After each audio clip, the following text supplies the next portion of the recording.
Pemerintah Iran mulai meningkatkan kesiapsiagaan militernya di tengah memanasnya ketegangan dengan Amerika Serikat. Saat ini Angkatan Bersenjata negara itu disebut telah diperkuat dengan 1.000 pesawat tak berawak baru. Ribuan drone tersebut diterima oleh berbagai cabang Angkatan Bersenjata Iran pada Kamis 29 Januari 2026.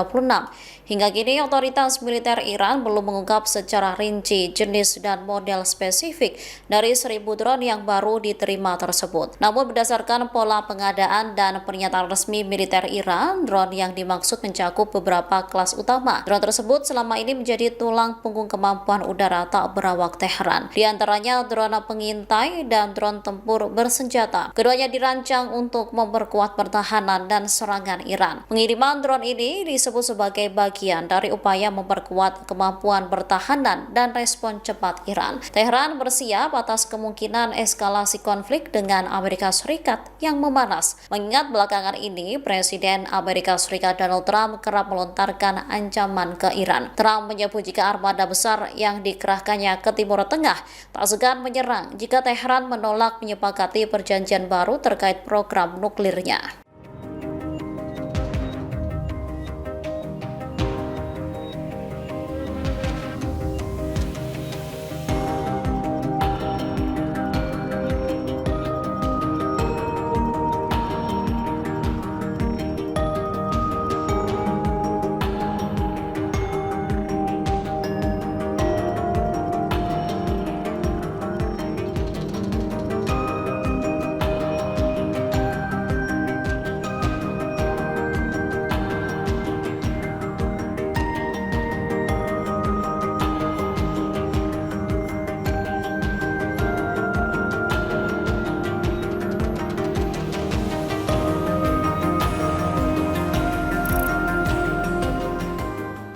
Download Tribun X sekarang, menghadirkan lokal menjadi Indonesia.